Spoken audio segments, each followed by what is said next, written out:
नमस्कार। आगे आओ, आगे आओ। ओहो भाई साहब, हमने तो पीछे खाली तोड़ रखे, आप आओ डाल, आ जाओ, आओ।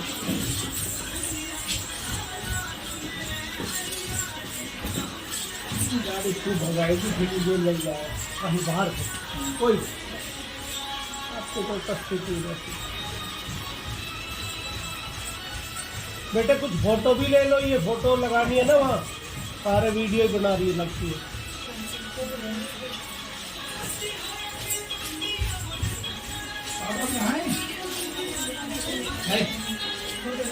महिला शक्ति मम्मी साथ में तो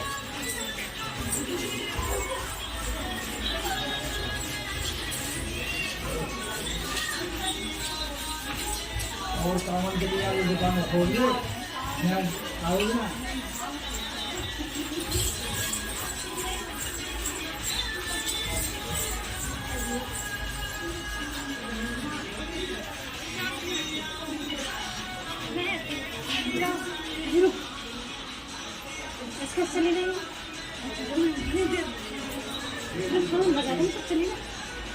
कैसे आवाज कम नहीं?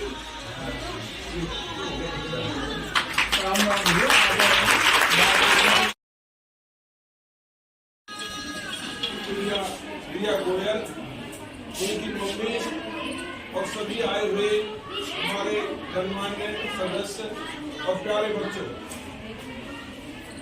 मैं एक बात से उत्सुक था कि मुझे भी मौका मिले 2 मिनट का, तो मैं भी कुछ बातें बता सकूं आपको। मेरा ध्यान उस ओर जा रहा है सर जी। रिया गोयल उस परिवार से बिलोंग करती है।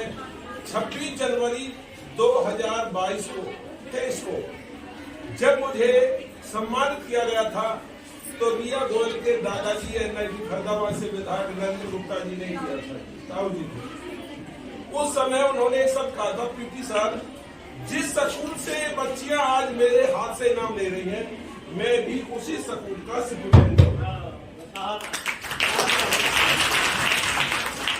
तो मैं इसमें बिल्कुल नहीं हिचकिचाऊंगा। उस परिवार ने इसी स्कूल से आज जो बुलंदी छुई है, प्यारे बच्चों, इस परिवार को रोल मॉडल समझे।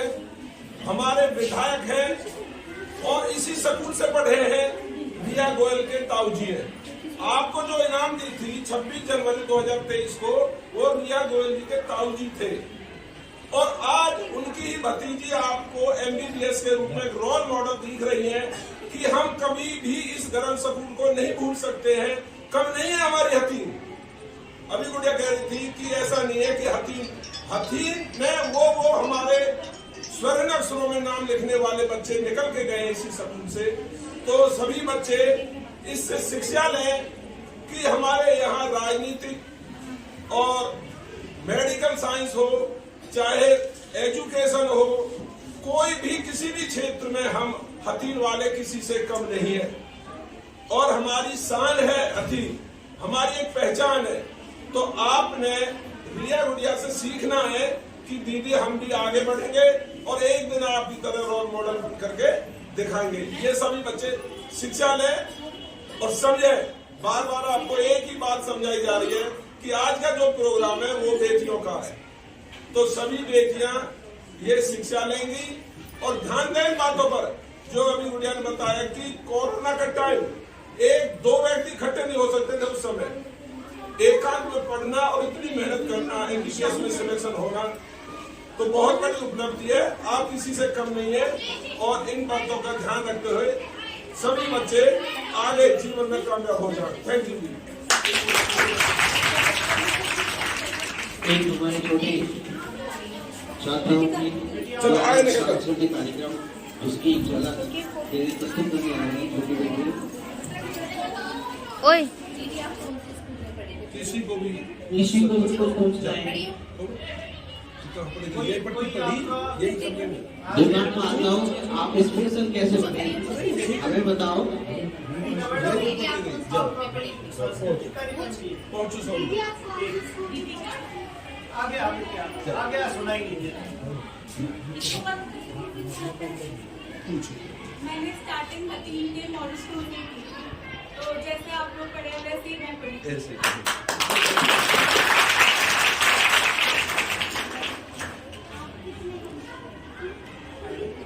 जब नीट की तैयारी की थी तब तो 6 से 8 घंटे दिन में पढ़ना जरूरी था। बोर्ड एग्जाम के टाइम पे ज्यादा पढ़ना जरूरी होता है और सबसे ज्यादा जरूरी होता है कि रेगुलरली डेली पढ़ना होता है। ऐसे नहीं है कि आप कुछ दिन छोड़ रहे हो, कुछ दिन पढ़ रहे हो। जो लगातार पढ़ना है वो कभी मत छोड़ो।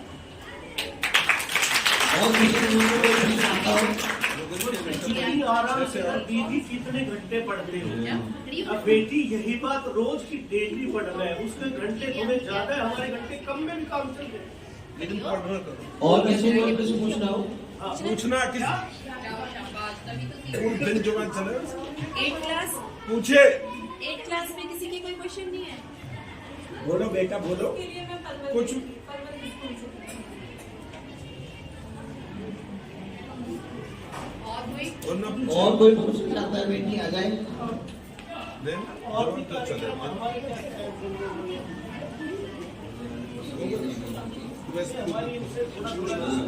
आंगनबाड़ी से नीतू जी है वो आए कुछ बच्चों को मार्गदर्शन दें। एएनएम से सरिता जी है वो आए और बच्चों को कुछ बताएं टिप्स जो बहुत जरूरी है स्वास्थ्य संबंधी। वो भी इंजेक्शन जरूर लगवाना। ये डरे बहुत है आपके इंजेक्शन से। एक बार और मेरी नीता मैडम को सबसे ज्यादा हर बार बुला लेती है और मैं बार बार ही इधर हेल्थ के उससे बार बार ही कोई भी ऑर्गेनाइजेशन होता है या किसी भी प्रोग्राम में या आते हैं। और सभी बच्चों को मैं ये बात बोलूँगी कि शिक्षा ही सबसे ज्यादा जरूरी है। जैसे कि ये गुड़िया MBBS डॉक्टर बनी है, ऐसे भी आप लोग भी बन सकते हो। ये नहीं है कि आप यहाँ से पढ़ के जाओ, घर पे नहीं पढ़ोगे। घर पे भी पढ़ना जरूरी है, मम्मी का हेल्प भी करनी जरूरी है और अपनी हेल्थ भी आपको जरूरी है। टाइम से सोना, टाइम से जगना और खाने पीने का ध्यान रखना। तली हुई चीज बिल्कुल बंद कर देगा। तली हुई चीज से हमको एसिडिटी बनती है और उससे फिर हमारी बीमारियां पैदा होती है शरीर में।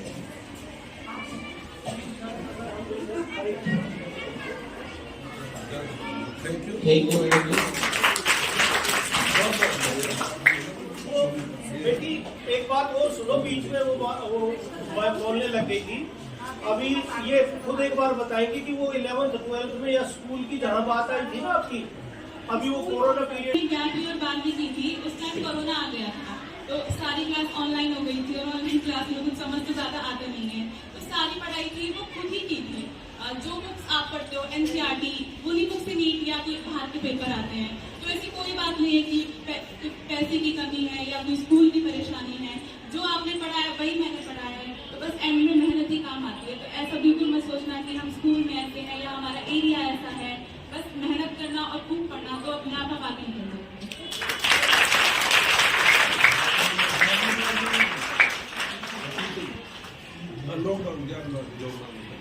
क्या समझ में आया?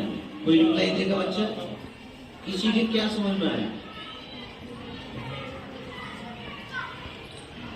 कुछ तो आया होगा। भैया बेटी ने बोला तो कुछ क्या समझना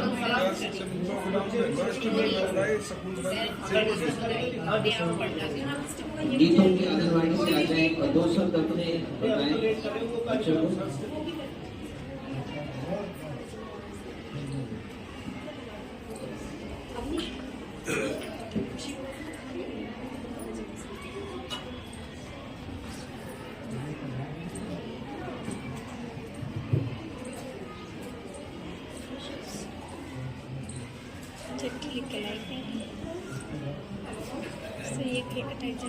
नजदीक लगा। हेलो। हाँ। आदरणीय सम्मानित सभी योग्य आज के मुख्य अतिथि प्रिंसिपल साहब और महोदयगण, सभी सम्मानित बच्चे, मेरे प्यारे प्यारे साथियों, मेरे प्यारे प्यारे बच्चे, मैं आपके लिए एक छोटी सी कविता बताना चाहती हूँ। बेटी एक वरदान है, बेटी देश की शान है, वह बोझ ना समझे तुम इसे, यह देश का सम्मान है। हर दुख में साथ निभाएगी, पुत्र का भी कर्तव्य निभाएगी, घर में ही खुशहाली लाएगी, दुख को भी दूर भगाएगी। ना समझे तुम इसे कमजोर, झांसी की रानी है, देवी का अवतार है, यही देश का गौरव है।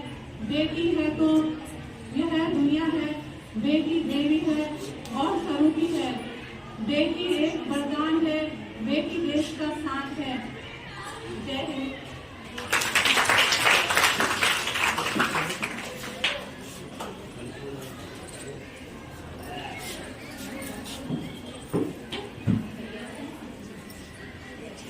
तो ये कार्यक्रम में जो बताया गया उसका विशेष महत्व तो ये है।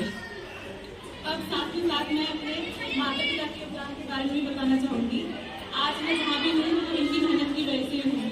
अगर ये मेरे साथ नहीं देते, अगर ये अच्छा पढ़ने का माहौल नहीं देते, तो शायद मैं आज यहाँ नहीं होती। तो मैं सभी माँ बापों के लिए भी कहना चाहूंगी कि अपनी बेटी को पढ़ने से, आगे बढ़ने से बिल्कुल भी मत रोकिए। और अगर मन में विश्वास हो और कुछ करने की लगन हो, तो आप सब किसी भी ऊंचाइयों को छू सकते हैं। Thank you.